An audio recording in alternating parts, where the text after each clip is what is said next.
Good morning. I want to thank the grace of heaven, virtue of enlightening masters, mercy of transmitters, and confidence placed by our senior lecturers and all of you for the opportunity to learn to explain the Analects. We actually started about 2-3 weeks ago, and so today is a continuation of the first chapter of the Analects. We talk about the book, the Analects, in the last class, and we know that it's one of the 4 classics of Confucianism. And do you still remember what the Analects is about? So this is a collection of the exchanges of questions and answers between Confucius and his disciples, and there are also chapters that are exchanges between Confucius' disciples themselves. And the Analect really offers a very detailed day-to-day guidelines on how we should cultivate, how we should conduct ourselves, how we carry on our duties. So this is, like a manual. It has very elaborate details. If we really thoroughly understand the Analects, I think we will be on a good course towards the cultivation. And today we are going to talk about again I think this is from the second one. Let me see. Actually, we are going to talk about this should be like the third or the paragraph of the first chapter. The first chapter really sets the tone for the entire Analects, and the first chapter talks about the most fundamental virtue as a person, or as a nobleman, or as a cultivator. What are the most fundamental qualities? What are they? Filial piety. Filial piety. Okay, that's one of them. We often talk about the basic 5 constant virtues, and also the 5 cardinal relationship in a human society. Yeah. So the first one is benevolence. Second, righteousness, propriety, wisdom, and the last one is trust or sincerity or trustworthiness. Okay. And the 5 cardinal relationship will be between, you can say, the leader of a country and the subjects, or it can be the boss of the employer and the employees, and the relationship between parents and children, husband and wife, and also relationship among siblings. And the last one would be the relationship between friends. Yeah, if you look at the human society, and there are so many relationship comes in so many different forms, but they all boil down to these 5 basic relationships. And so Confucius says that if we can really play our roles properly in this 5 relationship, then we can say we are a cultivated person.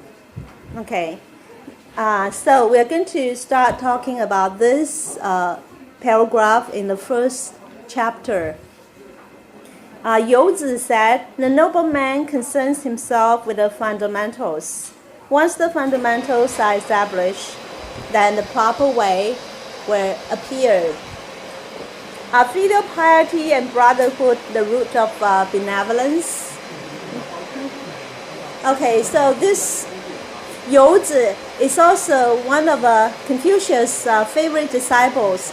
In this first chapter, you will notice that a lot of the statements were put forward by Youzi. Okay, and so he said a noble person. Remember, a noble person or a person of superior virtue is one who who really carries out or manifests the 5 virtue, right? And so he only concerns himself about or focused on the fundamentals. So the fundamentals are what we just talked about, plus the 8 virtue. Remember the 8 virtue, right? Filial piety, brotherhood, royalty, righteousness, propriety, wisdom. No, not wisdom. Propriety, righteousness, integrity, and shame. sense of shame. Yeah. So when we really understand the fundamentals and we act in accordance with the fundamentals, then we can guarantee that our minds, our speech, and our conduct are always in line with the Tao, with the truth.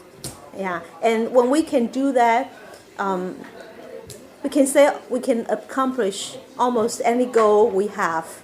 Yeah. But if sometimes we pursue the destination or we pursue the goal without addressing the fundamentals first, say for example, we want to be very successful in our career, but we don't really work on ourselves, like we try to substantiate ourselves, try to equip ourselves with the necessary ability, and we don't really work on our character, our personality.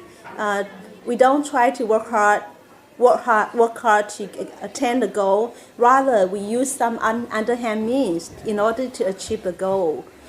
We might be able to achieve a goal temporarily, but it's not going to take us too long, because sooner or later it's going to backfire. So, and this is true with our working in a workplace. It's also true with our cultivation. When we cultivate, we don't just pursue merits. We try to accumulate merits without really taking care of our internal cultivation. Like if we still have any bad habits or we still have any improper thoughts, we don't take care of that. We just try to be. It's good we try to bring people to receive the Tao or bring them to come to temple to cultivate. But if we still have a lot of bad habits, it's very hard for us to convince other people how precious the Tao is or how helpful learning at the temple is, because they would say, you've been in the temple for a long time and you still have all these imperfections. So we have to work on the most basic virtue first, so we can talk about something else. So we talk about the five constants and the 8 virtues being the fundamental of the Tao.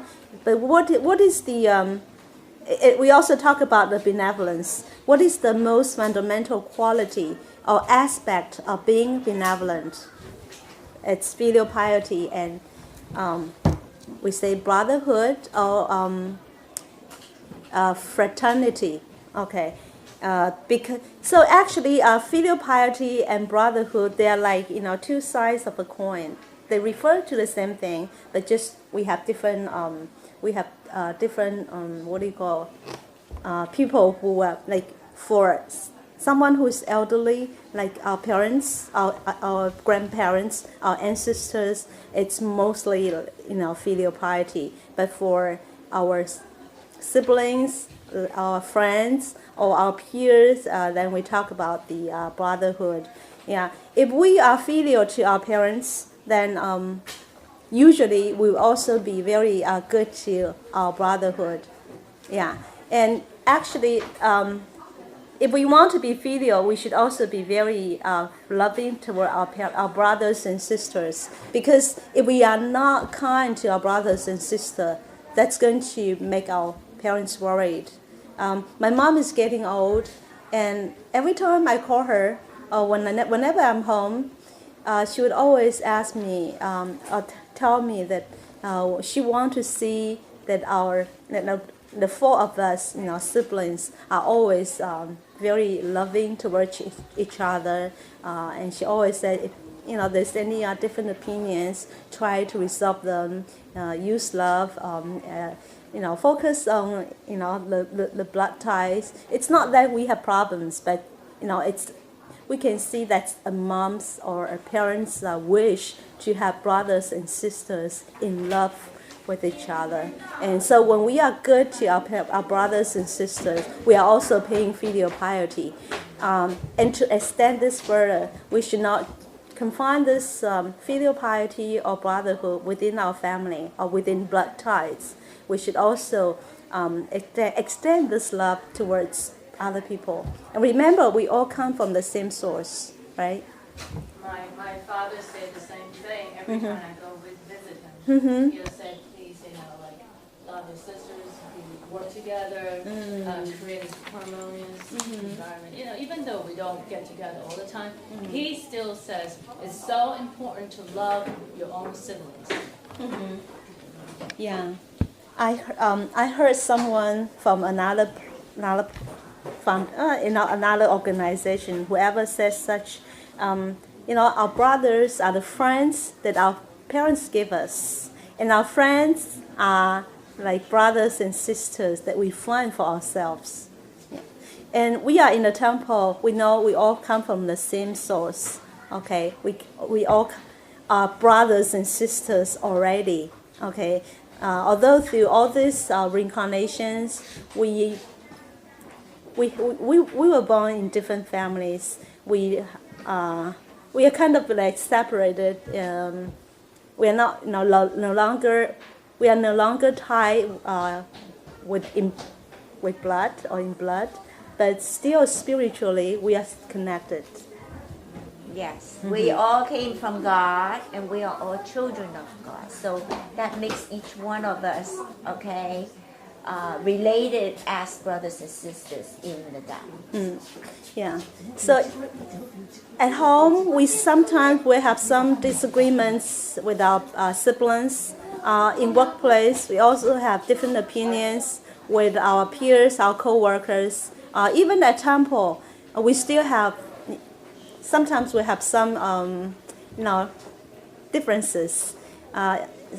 In the past, I might be, obsessed or concerned with these differences or some kind of conflicts. But now, I think when we are very concerned with all the differences, the divisions, then we are the one who really suffer, right? So I choose now to really ignore the differences. Of course, we try to address and try to come to some kind of agreement, right, with people. But emotionally, we should really treat each other as siblings. And when we have that kind of mentality, we notice that actually a lot of things do not matter at all. Yeah, it's the relationship, the affection, the concern for each other that can really bridge the gap. Okay. If you have anything else to add, please just come forward. The next one. Oh wait. Let's go. Yeah. So sometimes this is for young people. Sometimes, like when you are young and maybe you are dating, and maybe the boyfriend are very good to us. Like they would take us to dinner, take us to a movie. You should ask if he ever takes his parents to a movie. Takes out to because.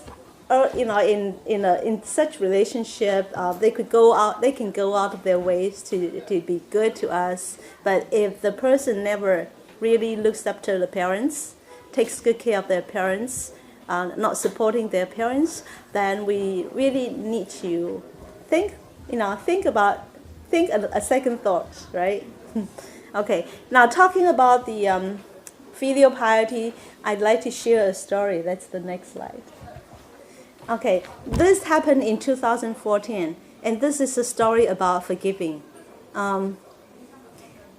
Filial was engaged in some kind of street brawl with Abdullah, and so Bilal, he killed Abdullah.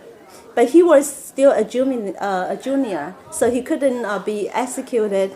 But 7 years later, which is 2014, it was time for his punishment. So in Iran, I guess they hang people to death. Before the sentencing, before the execution day, the mother of Abdullah dreamed of his son. And in the dream, the son Abdullah asked her to forgive the killer. And so the mother said wasn't ready to forgive. So she didn't. I guess in the dream they have some kind of exchange.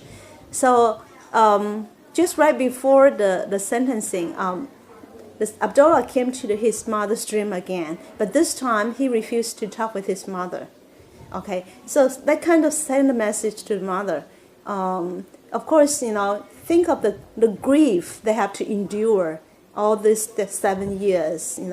The grief over the loss of a dear son. Of course, the killer's mother also was hoping for pardoning on the part of the killer's mother. So finally, they have a very wakeful night right before the execution day. Abdullah's parents. So finally, the mother said, "Okay, I give it to God." And so there was the idea or the inspiration that came to her. She thinks that she already endured the loss of a son, right?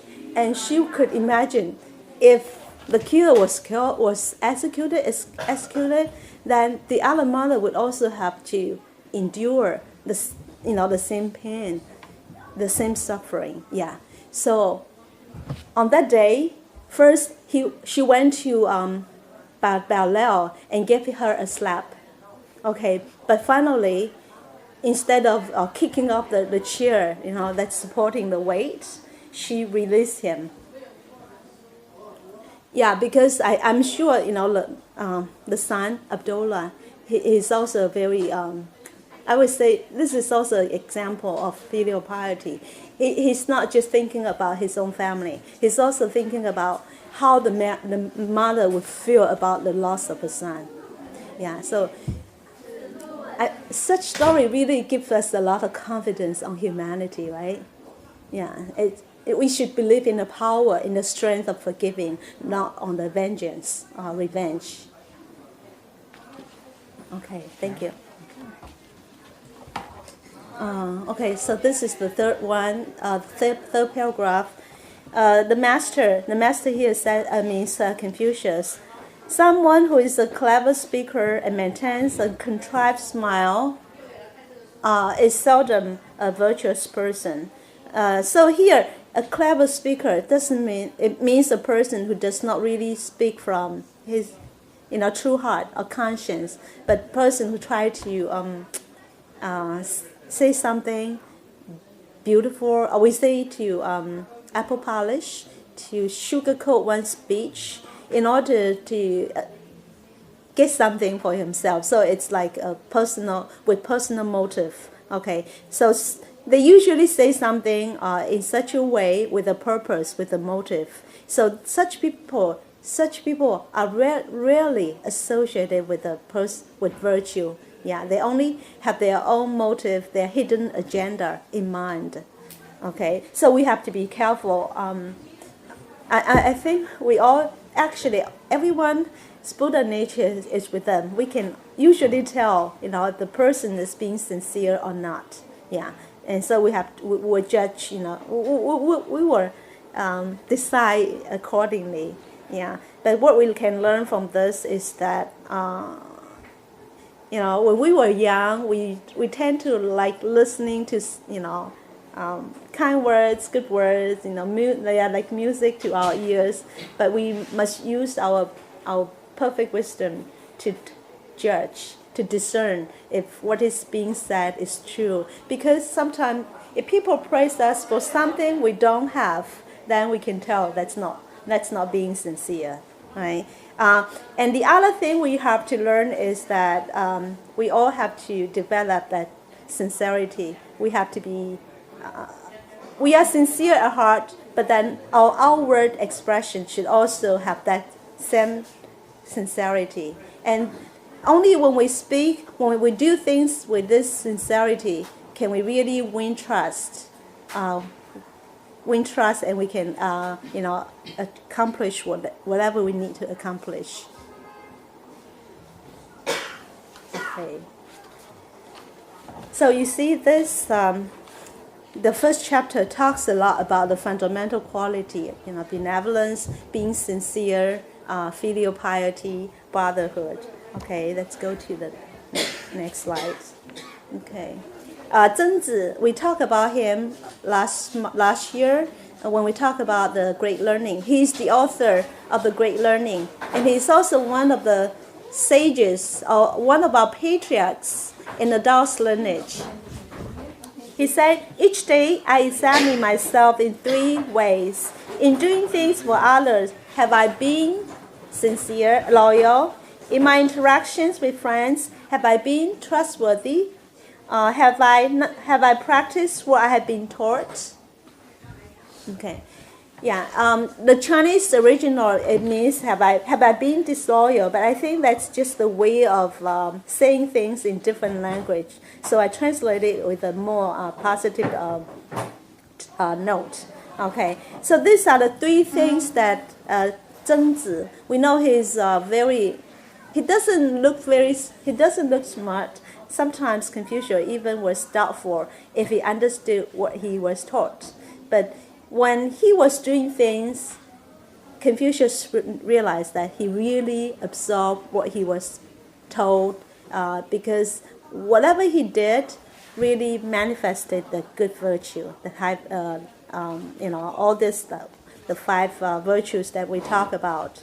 And this is what he said. And from this paragraph, we also know what kind of person. He's a person who knows to introspect, who knows about loyalty, and who has that sincerity, okay, and also practice what he learns.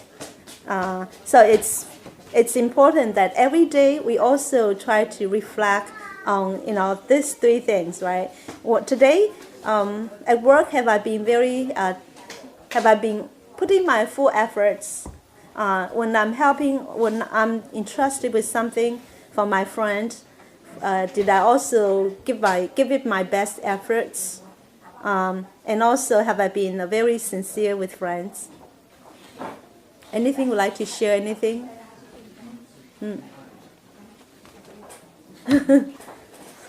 Yeah. So self-reflect or introspection are very important for us in cultivation. And I think every day we should have developed that habit of introspection, because we are still human. Although we know all the principles, we still tend to make mistakes. But at the end of the day, we try to slow down. We try to settle our heart and think of what happened in the daytime. Is there anything I could have done better? Did I make any mistakes? Did I violate against some of the principles we have been learning? Because realizing one's mistake is the first step in making progress, in making corrections. If we don't even realize that we are at faults, then the mistakes will always be there, and there's no way we can improve ourselves. Okay.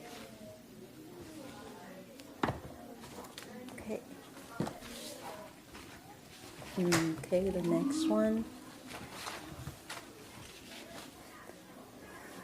Okay, so the master said, if one govern the state of 1,000 chariots, one must be responsible for one's duties so as to win trust, be frugal in expenditure to manifest love for the people, also to look up to one's subordinates. One should employ people appropriately according to the seasons. Okay, now, so what's taught being talked about in this paragraph is first the five key elements in governing a state. Now, a country of 1,000 chariots refer to like a middle-sized country, and usually refers to a vassal state.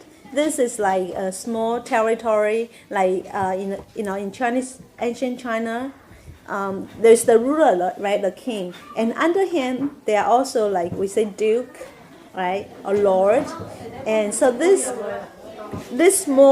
smaller countries usually are ruled by all this lord or the duke. So they are not like as big as the entire country. So the five key elements are, first of all, we have to respect our duties. To respect one's duty means we have to do what we are supposed to do on that duty, right? Yeah. So, for example, as the ruler of that territory, of that state, then you have to be concerned about the welfare of the people, to the prosperity of that place, to the social stability of the place. Should also concern himself with the virtue of the people in that state. Okay, so we should not just be concerned about having the title, having the privilege, but without taking care of its people. Yeah, because actually, over some time, people will will realize if we are only concerned about our own selfish interests without taking care of the commonwealth of other people, sooner or later they are going to overturn our the status. Yeah. And then we have to be so in order to when we are attentive to the duties, we are responsible for our duties, our missions, our responsibilities, then definitely we will have that kind of sincerity, the trust, okay, from people. We also have to be very frugal in expenditure, because this is one way to show that we care for our people, we love our people, okay. But we know that in some countries this is not the case. The people in certain social status, they are only concerned about their own selfish gains, and their greed for wealth accumulation finds no end. It's never insatiable. Yeah, that's very unfortunate. Yeah, there are people who don't know how to money for them is really nothing. It's just a number. But there are people who are still struggling on the verge of starvation. Yeah. So this kind of people, you can say, benevolence is kind of covered up in them. If they have that five constant virtues, then they would never do that. Just hoard wealth for themselves. Yeah. Mm-hmm. And also the last one is to use people, hire people to solicit people to do government work at reasonable time. Remember, China used to be an agricultural country, and so there was the planting the seed, right? The sowing, and then you have to also plow the field, and in the autumn there's the time for harvesting. Yeah, so in these critical times, seasons, we should not hire them or solicit them to do some government work, such as like infrastructure building, build highways, buildings, things like that, or engage them in wars. Because if they don't take care of the harvesting, or they don't take care of the the crops, then there's going to be famine, right? There won't be any harvest, and so the people are going to have to starve. Yeah. So this gives us an idea that how a person should govern a country, and actually this should also be applicable to running a big country, or also running a small family. Yeah. When we are now in the temple, we also can use some of these principles. Like we all have our own roles to play in the temple, and we should always play our roles well. And remember, at temple, we have a lot of, we have a lot of resources. Either it's like intellectual resources, or it's material resources. We have coffee, we have tea, we have snacks, we have food. We also have a lot of books and also other informations, right? We should really appreciate them. We should really treasure them, and we should not squander them.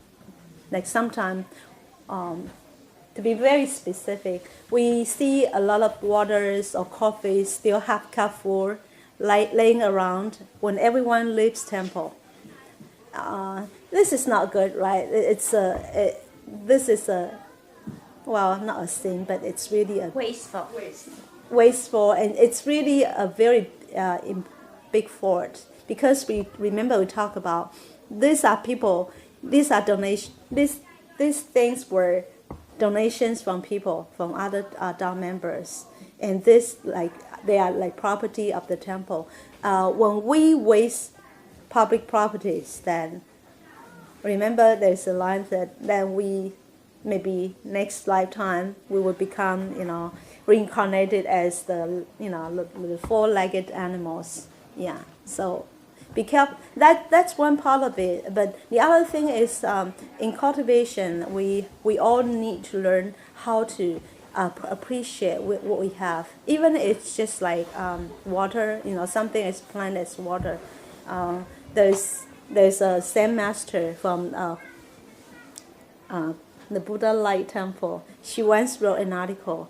Yeah, when she drank from the bottle, she would make sure that it's completely dry, because she said each drop of water is a blessing. Yeah, so that's something we can all learn from. We won't realize until one day we don't have a drop of water. Mm-hmm. What are we going to do? Mm-hmm. Right? So always appreciate what we have and use it only what we need to, not to be wasteful. Some people just run their faucet. They go and pick up the phone and they'll yak for an hour and that faucet keeps running. Mm. Okay? Mm. This is all water for the next generation that we're wasting. Mm-hmm. Yeah. And so, like during at lunchtime, we just take what we like and take the amount that we can eat. We noticed that some people, they would just grab whatever they like. There's a Chinese saying, "My eyes are bigger than my stomach."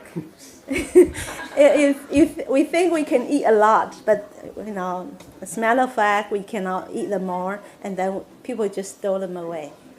Yeah. Sometimes I also took more than what I could take. I could eat. What I would do is I would leave it for dinner, or I would just pack it up and bring it home. Although this is not a very good practice. Yeah. But whenever we take something from temple, we try to also put in our own now that contribution, right? We don't just take. We just do not take without giving. Yeah. And also, if one of us, if we are the employer or the boss, we also have to be very thoughtful when we have to ask someone to do something. For example, if we know an employee already has some family situation, then we should really show our concern and our care by kind of lightening their workload. Yeah. Or if they have some, someone in the family who just pass away, then we don't ask them to go and maybe to staff a trade show or go to some kind of a charity events or functions, right? We should allow them the privacy or the morning time, the time. Yeah. Okay. Next one.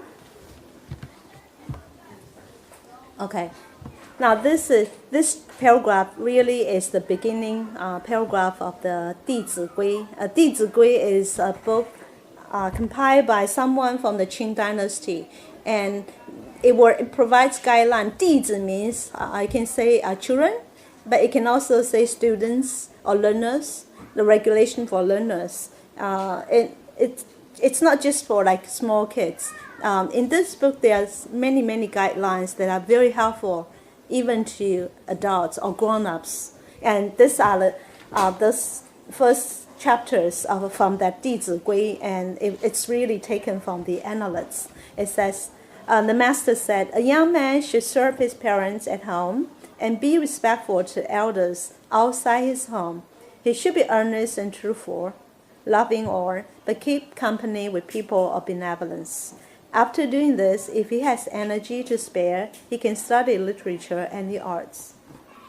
So this really talks about the sequence or the priority in our cultivation or in doing our duties. Okay. So the first and foremost, again, is the filial piety. Okay, 弟子, it means all people. Okay. So when we are at home, we have to pay our filial piety to our parents. And then when we are outside of home, then we extend the filial piety and love all people we cross our pathway, at work or in our friend circle, at temples or any organization we might be associated with. We should always use that true love. Okay, but when we say true love, doesn't mean that we always dote on people. We spoil people. We have to use we have to love people also with wisdom. This is going to be also addressed in other chapters of the Analects. And so this is in dealing with relationship, okay. And then 谨而信, it means that we have to be discreet. We have to be very careful in our speech, in our action, even in our thoughts. And we also have that, truthfulness, the sincerity. Yeah, we talk about sincerity so much, okay? And there's a story that I'm going to share with you later. And then 放爱众 means that we have to love all, whether we have blood tie or not, whether we have the same ethnic background, the same religious background, cultural background, if we have the same skin color, eye color and things like that. It means it's not just human being. We also have to love other, sentient beings, such as animals, because they're all part of our big family, the Earth Village. In the meantime, we have that fraternity, the broad love. We also need to keep company with people of good virtue. Oh, yeah. So, because we are all learning. So we need a lot of guidance. We need a lot of inspiration from other people who are better than us. Yeah. So it's very important that we stay close to people of good virtue. That's why when we receive the Tao, and we are often asked to stay close to the temple, because this is a place where we can all get inspired by Buddhas and saints. We should also stay close to virtuous people, yeah, because they, with their spirits, with their conducts, they can always serve as our role models, our source of inspiration or encouragement. We also have to be close to good books, books that can help us get rid of our bad our impurities and try to help us restore the goodness in us, the conscience, the true heart in us, our Buddha nature. Okay, so in the meantime, we love war, but we should try to keep company with virtuous people. So these are all the important things we need to do. After we have done this, and we still have extra energy, then we can study literature. Yeah, but because these are the most basic quality, the attributes of a good person. Only when we can be sure of this, then we can study literature. Because, of course, knowledge, science, literature, they're also very helpful. But sometimes it depends on why we are learning it. Okay, who is learning all this?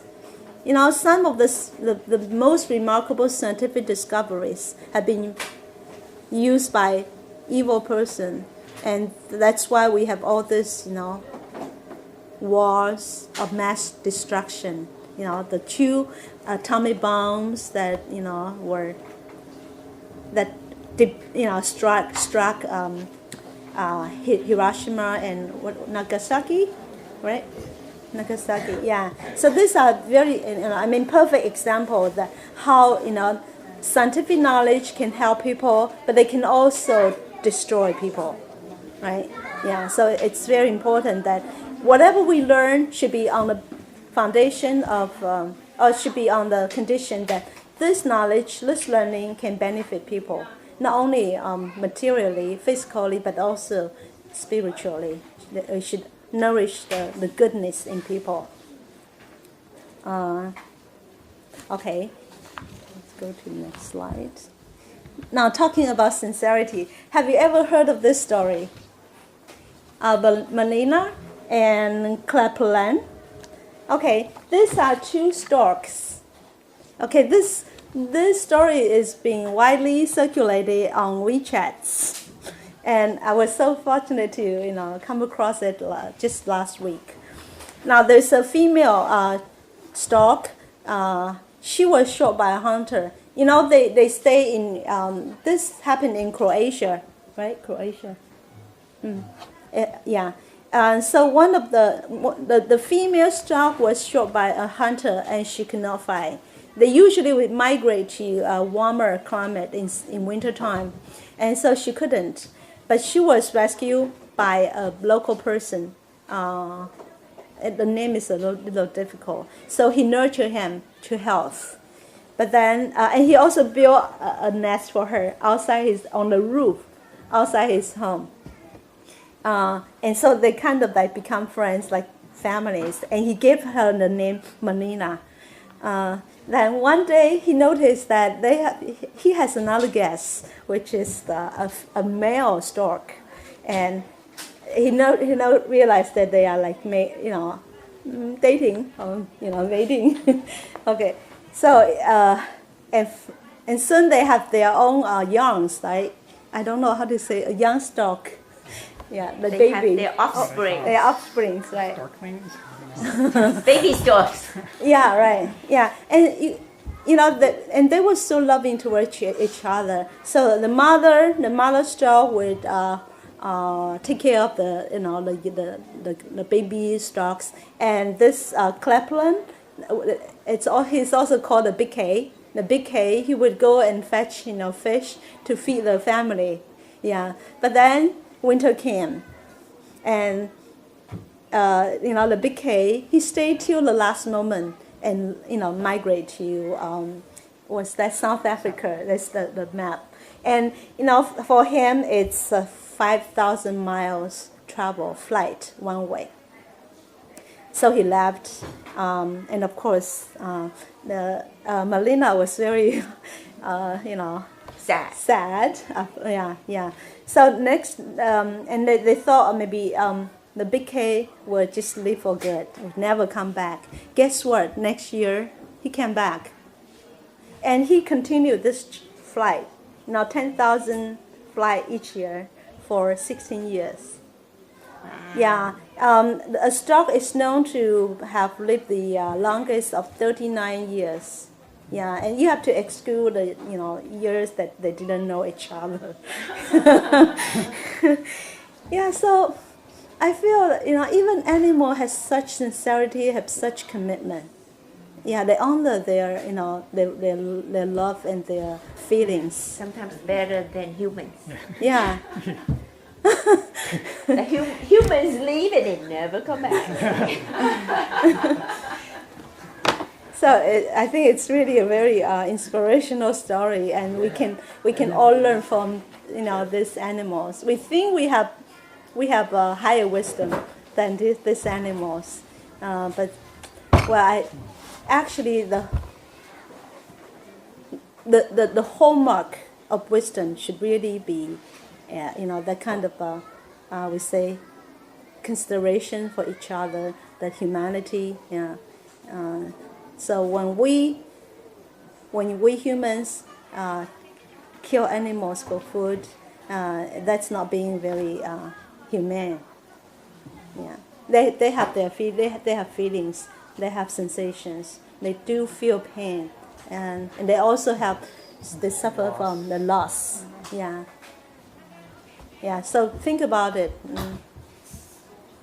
Anyone want to say anything? James, you want to say something? Actually,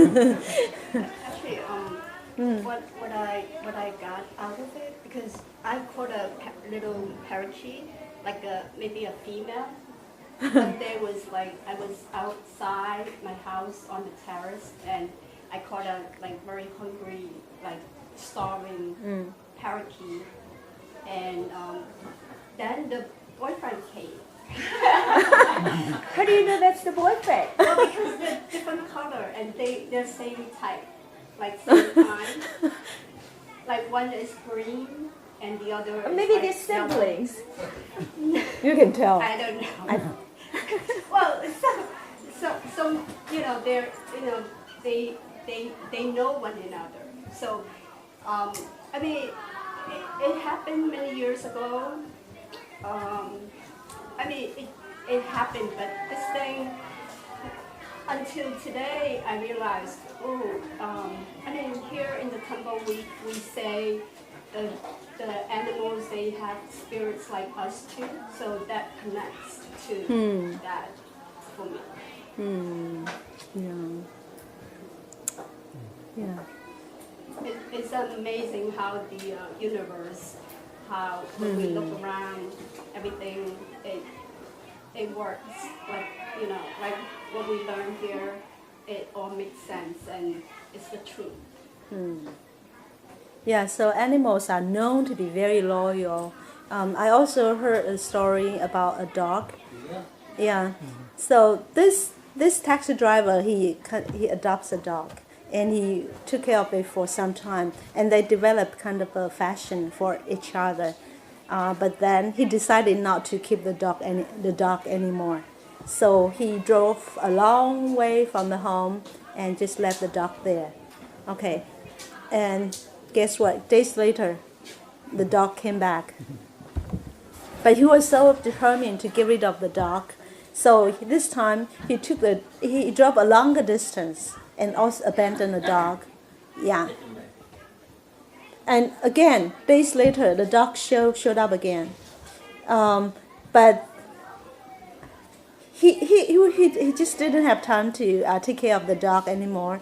So he kind of tell him that the dog, that I don't have the energy, I don't have the time to look after you. Okay, so why don't you just go and guess what? The dog committed suicide. He bit his tongue to death. Bit his tongue. They're very loyal to their master. Yeah. Like we also heard of stories of dogs staying beside the graveside of their owners, master. Yeah. Okay. Okay. Is it time for a break? 3 minutes. Okay. Yeah.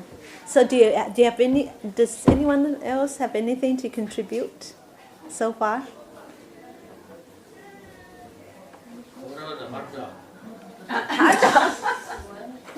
Don't eat them. Cats also. Yeah. Them out, wild from us, come back and eat. Or pets, Yeah. Yeah. Mm-hmm. Bird also. Because they all have Bird also, feelings. right? Yeah. Yeah, that's why as cultivators we are advised not to keep pets, because of course we'll always be good to our pets, and then that develop some kind of a bond. And although we might already forget about them, or forget about how kind we are to them, but they have that kind of gratitude in their mind. So next lifetime they might come back to pay to reciprocate the grace, the kindness. Then it means that we have to also come back to collect. Yeah. Yeah, people, some of the netizens, like people on the website, they probably have been very, very, very good, like couples or maybe lovers in their previous lives. So that, but I thought we talk about if people love each other so much and they want to come back together as lovers next time, then they are usually like Siamese twins. People are born attached to each other because one cannot live without the other. Like the story of Romeo and Juliet, right? If the other die, they have to kill themselves. So if people that live a life like that, they will be reborn as Siamese twins to be attached to each other, inseparable. So don't think like that. That's extreme, yeah. Okay. Yeah. Yeah, so that's why we often talk about not getting so attached to anything external, whether it's an object or it's a person, a pet, or even some of the ideologies. We should really have that, the cone, right, that we talk about. Yeah, when things happen, we react with our Buddha nature, with our marvelous wisdom. But then when things go, we come back to that, the state of void, the marvelous void. Yeah. Should I go to the next slide? No, we can Time's take a up. break. Okay. Yeah. Okay. Take a Let's break. have a 10-minute break. Yeah. Again, I encourage you to contribute, share with your experience, because these are about everyday life, about our daily conducts. Yeah.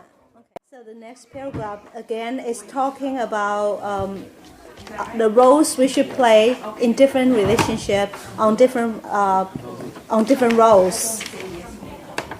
So Zixia said, respect the virtues and take external forms lightly. Exert utmost in serving parents, devote whole self in serving prince, and be honest in speech when dealing with friends. If you do this and someone says you are not learned, I would say that you are definitely learned. Okay, so the first one talks about, in Chinese, it says 贤贤, what means to respect people who has virtue. I think this is somewhat talking about like between. Remember, one of the 5 cardinal relationship is between husband and wife. Okay, so I think Zixia is that like in a relationship, we should not really take the external forms. So we should not really be so concerned about the external. Like when a girl looks for a boyfriend or a future husband, we should not be looking at the appearance or whether he has a lot of wealth, he has high social status. Okay, the other way is when girls are looking for boyfriends, we should also look for the good quality, the virtue in the person, whether he's a person of responsibility, person of integrity, a person who can really accompany us through the thick and thins, right? Rainy days or sunny days. And so it says that virtue is more important than 意色. 意 means to take it lightly. 色 means the forms. Okay, like physical appearance, whether handsome or beautiful, right? Okay. But here we can also extend it further. When we are in any kind of situation, any kind of social settings, we should be more attentive to, fundamental things such as virtue. For example, when we want to have make a friend, or we want to join a workplace, like find an employer, right? We should really look at this more important. Like if a company is engaged in something illegal, right? Although that's going to give us a lot of a very good compensation perk, right? We should really not consider such employment. There's when we talk about the Eight Noble Path, we talk about the proper career that we should take, right? And when we talk about this from our Buddha nature, we should really take all kinds of forms lightly. Now, whether it's social status, reputation, recognition, or material things such as big house, fancy cars, jewelries, and things likely. We also even have to be able to. We should not even be attached to like Dharma, because some of the, although principles they are usually universally true and they should stand the test of time, but there are still times when this principle apply in this social in these circumstances or in this country, but it does not apply to another, or it's good for our time, it may not be good for future times or for the ancient times. So there's nothing permanent or fixed. So we should really only take our Buddha nature very seriously, because that's forever. It's everlasting. And then we should 侍父母, which means take care of our family. We should also give it our best, our utmost efforts. We should not do it like perfunctory. We should not playing a perfunctory roles when serving our parents. It has to be wholehearted, very sincere. And then when we serve our, here it says prince, but it means serves the country. When we we work for our employer, or when we work for a temple, we have to also give it our best efforts. If we just do it for whatever reason it is, maybe it's just for our own ability development, or it's for some other gains, then this is not being sincere, okay? Because it's not out of our Buddha nature that we are doing this. And so we are not going to be able to do this for long, because it's not, we don't do it because this is something we have to do. We are doing this because we want to get something out of it. So it's not going to carry us very long. And so we should really reflect when we are doing things. Am I doing this out of my sincerity, or am I doing this just for certain motives? And then when we get along with people, with friends, we also have to be to honor our words, to also show that sincerity. So when the person can do all of this, okay, then even people might say, oh, he's not a very well-learned person. He's not a very smart person.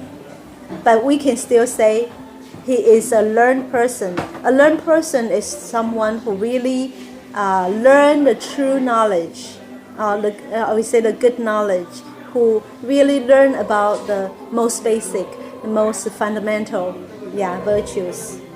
And that becomes a wise person because it's not your knowledge that makes you wise, right? It's the virtues that make you wise. Yeah. And I think over time, if we are in this cultivation mode for a long time, and if we do things insincerely, I think our conscience will hurt. We will feel very uncomfortable. Yeah.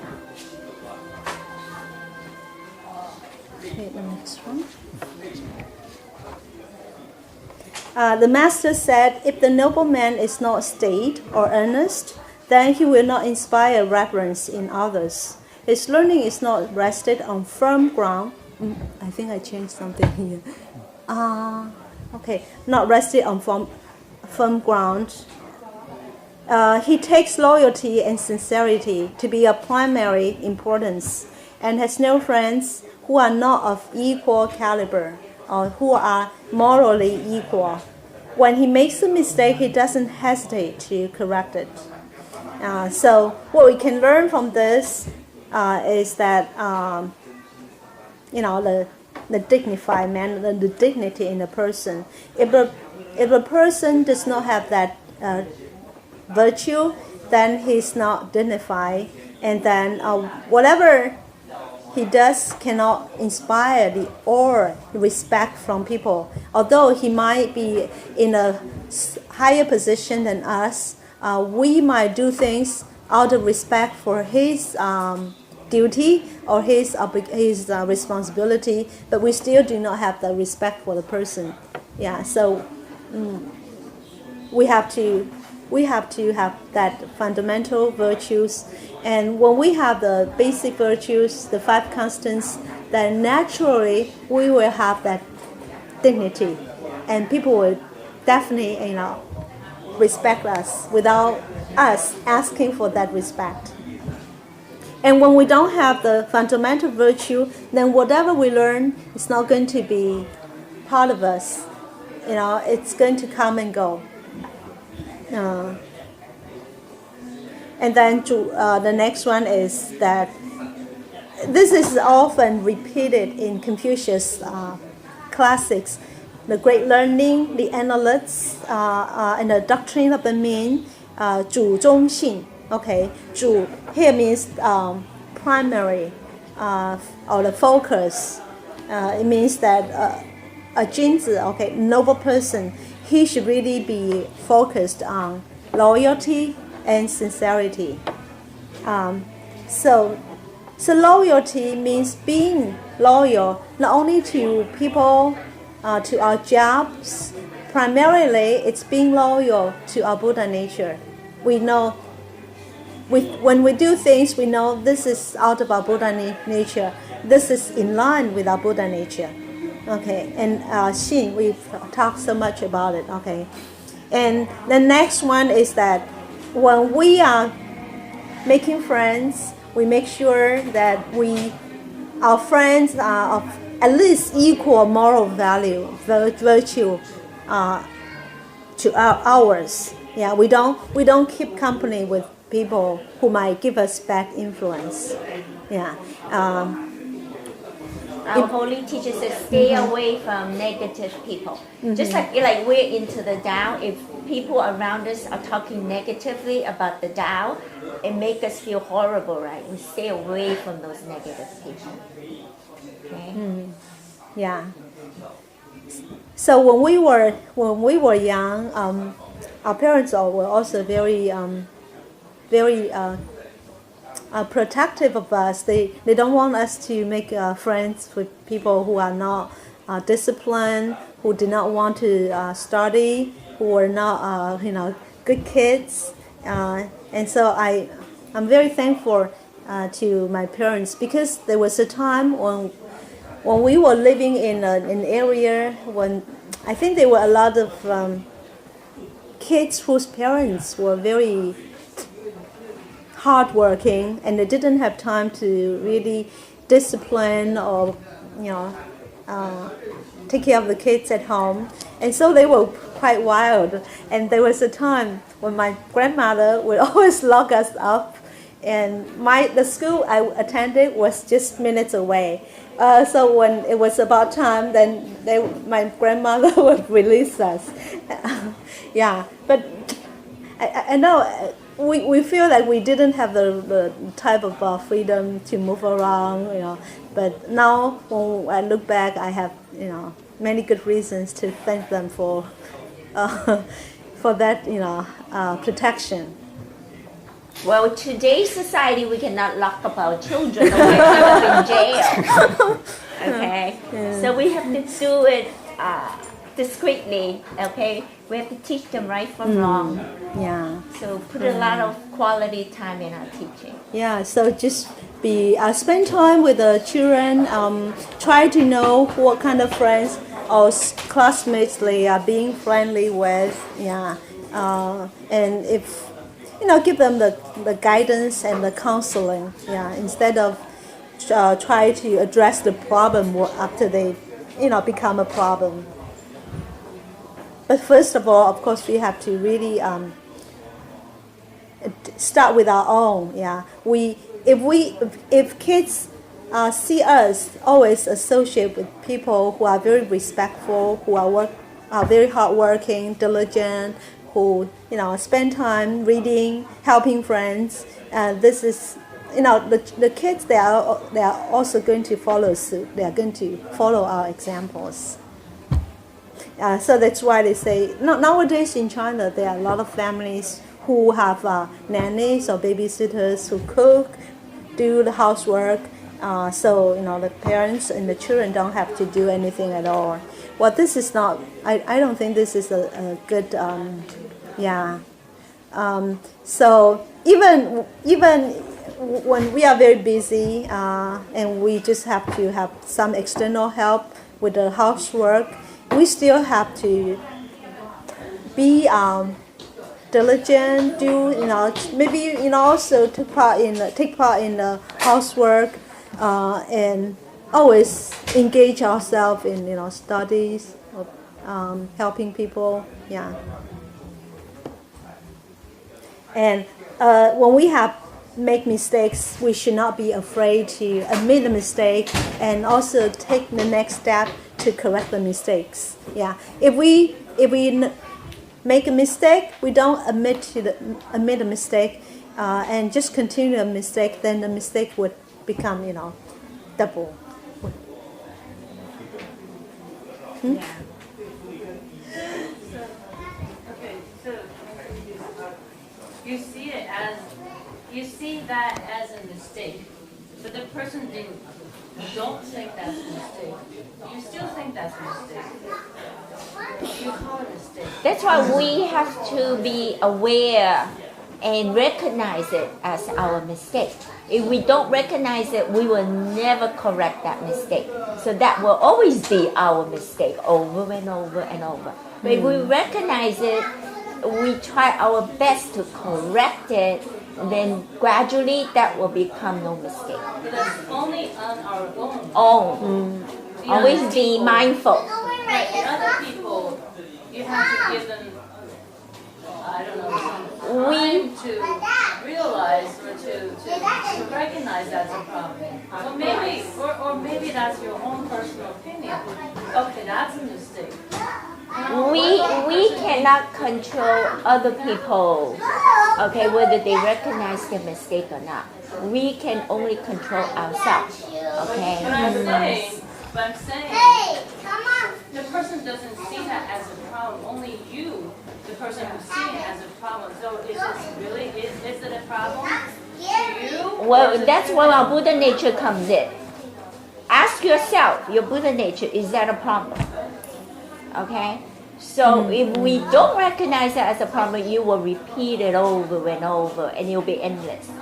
But if you recognize it, you put a special effort to correcting it, then you're improving and progressing. You got it? If you don't recognize it, you will never progress. Yeah, but again, that's yourself. Yeah, that's yourself. Other people, they have to, in a way, yeah, like you said, advise or maybe point out the direction that you're seeing is incorrect, so that this person can notice or realize, oh, maybe it's something that's wrong. We have to be harsh on ourselves and lenient on the other person, not the other way around. Very harsh on ourselves. That's how we progress. That's how all the saints and Buddhas became saints and Buddhas. So, are you responsible for the other person? No. See, if we Not exactly, but if we do all the right things and we try to, let's say, have good virtues and so forth, then and that person have enough. Speak louder. And that person have enough what we call common sense to see you're doing right. Then it's up to that person to actually try to do it and correct their mistakes. So you cannot take responsibility for that person unless you are encouraging the person into whatever you are deeming to be wrong. So you should not worry about the other person in that sense. Remember what Liu Jiansi said in the Buddha nature class? Right? When the person makes a mistake, they are at fault, they gotta take the punishment. You're not responsible for their fault. So we just mind our own business. Let them mind their own business. Or I think if this person happens to be you, someone who works with you or for you, then probably you should try your best to make him really see where he's wrong or she's wrong. Because if the mistake is going to affect the whole organization to the progress of the workplace, then it's our responsibility to try to point out. Yeah, if it's a work problem, that's different. Okay, if you're talking about a cultivation problem, that is different. If you're talking about a work problem, you have to nicely point out to the other person, okay, where it is the mistake, where the mistake is, and how they can see it as a mistake. Okay, explain to them nicely. Yeah, in the future paragraph, Confucius talking about harmony. Although harmony is such a good thing, but sometimes it has to be done within the context of propriety. If this so-called harmony is not going to help anyone, it's going to undermine the situation, then if we have to be direct, we have to be critical, then we have to be. But I think we can always do it in a nice way. First of all, people usually like to take advice from friends. So in order for us to put a point across, we should first let down our guard, let go of ego, and try to foster that bond, that kind of friendship. Then it may be easier for the person to see our point or take our advice. Also do it discreetly, not in front of a crowd of people. Because if you're pointing the mistake to them in front of, they will never accept it. Because it's embarrassing to them. Always do it in private, one-to-one. Okay, thank you. Okay, the next slide. Okay, so in this paragraph, Zhengzi, he said, when we are careful in planning or orchestrating our parents' funeral and in performing rituals honoring our ancestors, including our parents, then the virtue of the people will restore its prominence. I'm not quite happy with the translation. Maybe we can think about it later. Okay, so it means this paragraph shows how important it is in order for us to foster, to develop, to promote the good virtue among people, then we should always honor our parents and our ancestors. When they're alive, we show them our material support, our spiritual support. We ask them to receive the blessing. We help them to cultivate the Tao. But when they pass, then we also have to show our respect and show our mourning, appropriately. So we have to be very careful when we are doing the ceremony, right? Okay. So like in the 弟子规, remember I talked about. They also lay out some kind of rules to follow when one of our parents passes away. We don't drink wine. We don't drink alcoholic beverages. That's according to the ritual. Water is the best for you. Yeah, because that's something of luxury, huh? What is more? And we don't. Yeah, in the past they were very strict. You don't party. We don't party, right? We don't. And we also dress something also appropriate to the morning. Like we don't dress something in bold colors. Yeah. Something very flashy, right? And well, in the past, the mourning periods could be as long as 3 years, but the 3 years not 3 years. It's not really. In the old days, compared to the modern days, old days, men don't shave, No shit. right? No shaving. They wear black, okay, because that's the color for mourning, right? What else? They don't cut their hair. And ladies don't wear makeup. Oh, no makeup. Not even jewelry, huh? Valentine's Day. We don't celebrate Valentine's Day. They didn't have that. Yeah. That's only American. That's an American celebration. We don't celebrate that. So these are all only talking about the external forms, but deep inside, throughout the mourning period, we always have to think about how good they are to me, the virtue they establish, the kind of role model, legacy that they leave behind. Yeah, that's really more important than the external manifestation.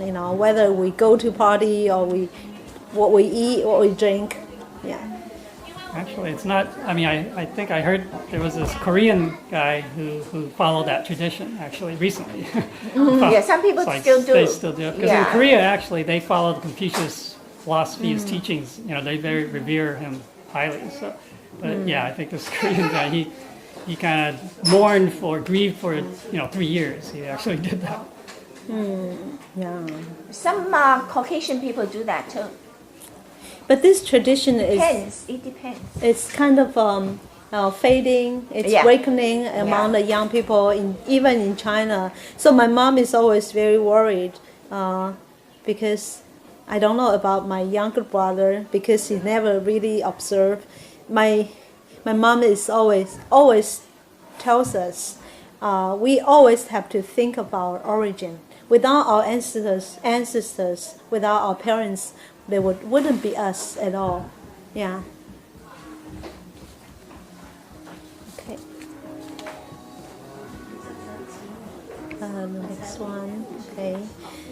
子禽 asked 子贡. Okay, 子禽and 子贡, they're both Confucius disciples. And 子贡, he's very well known for his intelligence, and he's also a very successful business person. You can say he's the financial sponsor of all Confucius Tao propagation. He's the person who really financed all Confucius trips to propagate the Tao outside of his country. So he must be very well off. He's the cash cow. Oh, really? Oh, we need one here too. 子贡, yeah. And what's very remarkable about Zigong, although Confucius sometimes would criticize him because he's not as good as Yan Hui or Zheng Zi, his other two disciples. But no matter what he said, Zigong always, took it very graciously. And when Confucius passed away, he stayed by his graveside not only 3 years. I have to go back on the 3 years in the past. It's not 36 months. It's 25 months. Usually, it's only 25 months. 25. Yeah, 25 months. Why that's 3 years? Yeah, I think, for example, the person passed away in the middle of a year, then, that's already considered a year. Oh. So usually, that's what I heard. But he stayed with Confucius for 50 months. 50? 50 months. Okay, Yeah. double. Yeah. Yeah, because although he's not That's biologically his Zigong. father. Who is Zigong. that? Zigong. Yeah. He's not biologically his father, but he really respect him like his own his own father. Okay, so he said, Zhiqing asked Zigong, when our teacher gets to any country, he invariably hears about its governance. Does he seek this information or is it given to him? Let me continue. Zigong said, our teacher gets information with amiability, kindness, courtesy, frugality, and deference, or giving, or yielding. His way of getting information is quite different from that of other men. So whenever Confucius travels to another country, he always learns. It's not. Sometimes people would just tell him about their country, and other times I know Confucius is also very. He's an avid learner. He will try to learn things wherever he is. But I think here is talking about people would just share the country's information with him. And so this disciple is wondering whether he seeks the information or the information was just given to him. And so Zigong said, with these 5 virtues, the first one is amiability, second one is kindness, and then the gong is respectfulness or courtesy, and then jian is frugality, and then last one rang, yielding or deference. These are also 5 qualities, 5 virtues that Buddha in sense often alluded to in the scriptures. I think they repeat these 5 virtues in the scriptures in many places. In many scriptures. Yeah, so these are very important attitude that we have for other people. Okay, unfortunately, these are not so prominent now, right? In many people. For cultivators, these are also very important quality to have. Being amiable. Okay, being kind. Yeah. Kindness is actually the best credential for a person. It's not our degree or the power or the authority that we have. It's really, at the end of it, it's always our kindness that's going to win people's heart, right? But nowadays, a lot of people is kind of throwing that away. It's because of the social influence. People do not believe in kindness anymore. Like we have heard stories that happened in China. The old people fell, and a passerby tried to help, but then these old people started yelling, "Oh, you are responsible for my fall. I have a broken rib or something. You need to take me to a hospital." Things like that happen. So it's really like, testing people's, virtue and the kindness. Yeah.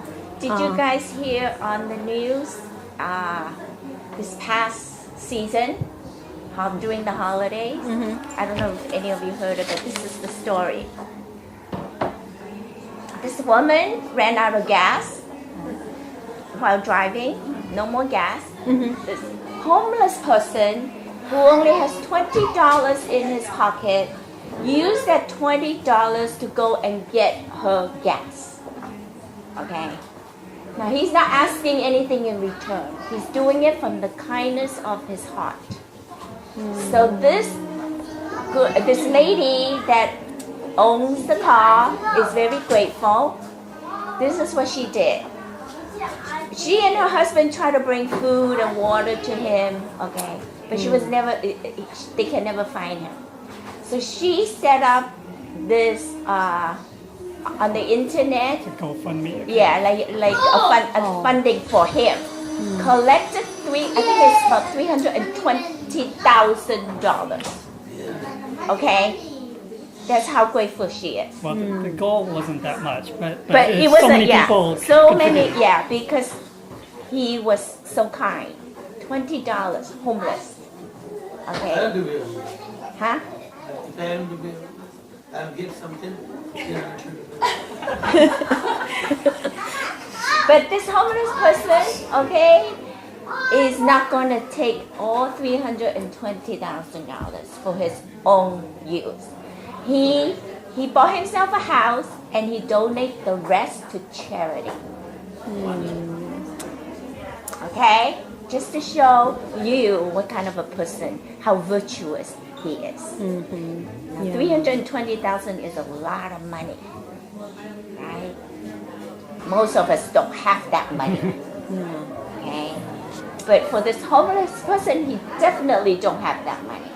So he only used it to buy himself a home, to get on his feet, to get a job, and donate the rest to charity. You always Giving use back. this, giving back. Always use this, okay, as an example for us to follow. Type of person should be a president. Not Trump. Yeah, he set a better example, right? Yeah. So in spite of all the bad,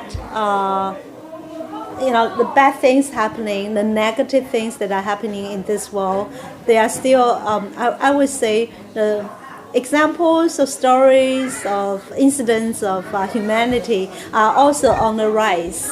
And I think it's very important for a person like, company like in the mass media to really spread the word. If we spread this, positive news, news of heartwarming, love, and I think we are going to be able to turn the society around. Yeah. We all can do that too. Yeah. Okay, if we come across somebody that needs help, we give a helping hand. Yeah. So don't take ourselves lightly. We can just spread the good words among people, and then when they spread words to their own circle, this is going to multiply. It becomes a chain reaction. Yeah. Okay. Yeah, so when we take care of all these fundamentals, when we have all these virtues, then people will definitely help us. Yeah. So do not have any doubt about humanity. Do not have any doubt for other people. We just do what we have to do, and then, there's that word: what goes around will come around.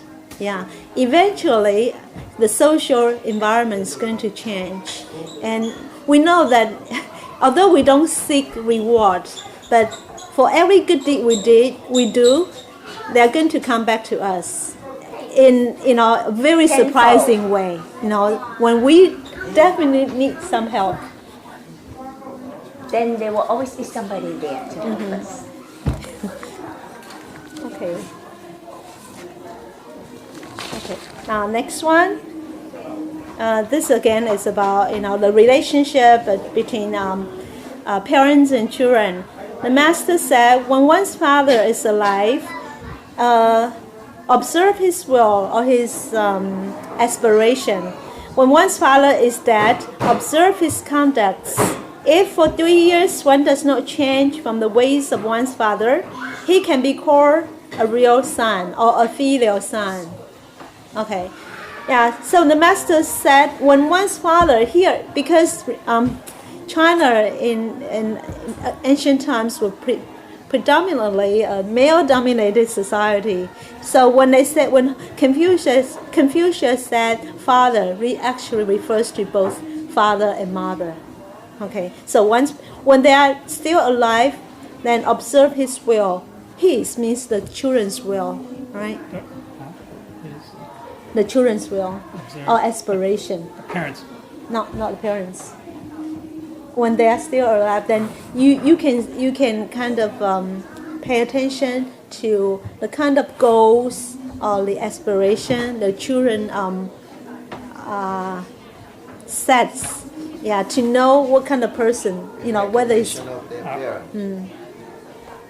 You mean the parents observing the no children? people outside. This is how we gauge whether the child is a good child, a filial child.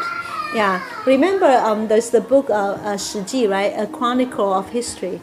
Okay, the author is Sima Qian. Okay, his father was also a historian in the imperial court, and one of his father's aspirations is to compile a book, something similar to a chronicle of history, recording the important events in history, hoping to give wisdom or inspire to other followers, the coming generations. But when his father died, he was not able to fulfill his goal. And so the son, Sima Qian, the author of Shi Ji, he took up his father's mission. He was also a historian in the imperial court. But there was a time when he was wronged by people. He's a very honest person, but because of what he said, the emperor, the king, did not like him anymore. He lost favor with this king, and so he had only two choices. The first choice is to be put to death, and the other's punishment is for him to be castrated, to be deprived the ability to have any children, right? By some kind of surgery. And for a scholar, the second punishment was such a disgrace, such a humiliating punishment.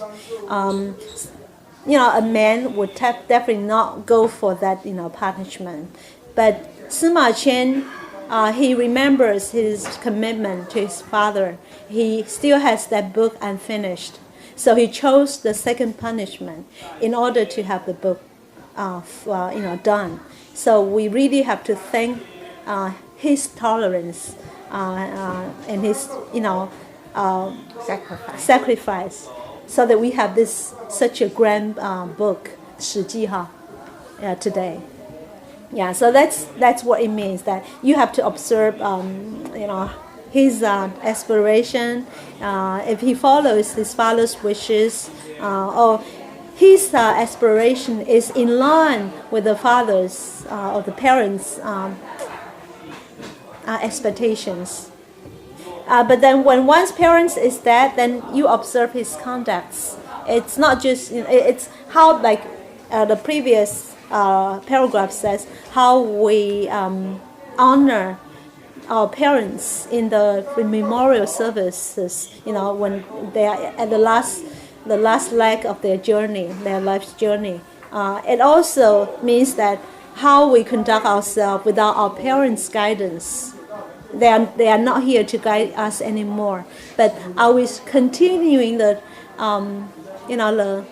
good attitude, the good conducts, as if they were still alive?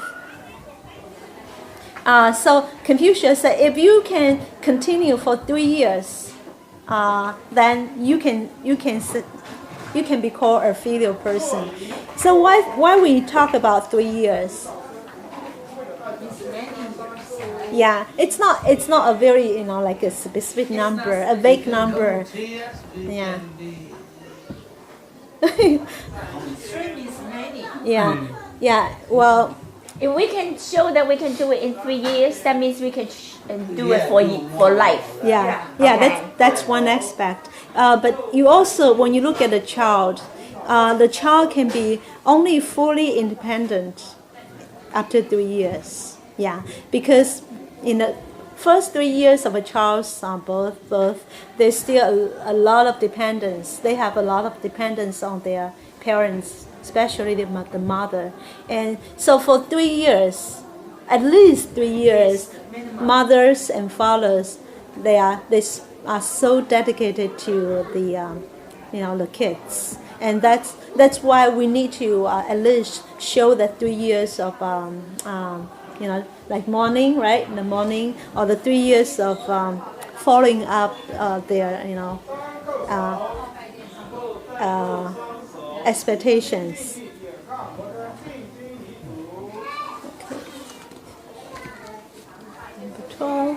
Okay, Johnny, time's up. Oh, no. Well, almost. Okay. Almost. Yeah, this is a very important chapter. A very important paragraph in this chapter. Youzi, again, this is the disciple that we talked about earlier. He said, in the actual practice of propriety, harmony is precious. This is what the ancient kings did so well. Both the greater and the lesser follow this. Means the greater or the lesser matters would follow this. Means harmony is very important in the application or in the practice of propriety. Yet there are occasions when this does not apply. If we become fixated to harmony blindly but don't create harmony within the context of propriety, then things won't go well. So remember that we often talk about some of the good quality, like being courteous, being harmonious, being obedience, but they all have to be in the context, or they all have to be confined by principles, which is the essence. Okay. For example, sometimes we have workers, we have subordinates who are not behaving, and criticizing them or advising them might cause some kind of arguments, conflicts. Do we just want to avoid the conflict? Do you want to have the conflict, the harmony, and just choose not to, criticize the employee? That's not right? It's not good for them, because then they don't know that they are doing wrong, and it's not good for the overall interest of the organization. Yeah, so we have to be we have to use the true principle to as our benchmark. And then he talked about this is harmony. This is a very important concept in Chinese culture, right? In Chinese tradition, this harmony is not just talking about like relationship between people. That is disagreeability. It's also between human and and nature, human and the universe. It's also between human and other sentient beings. Okay, it's also agreement between what we say and what we think and what we do. I think time's up. If I say anything improper or inappropriate, I ask for forgiveness of Buddha's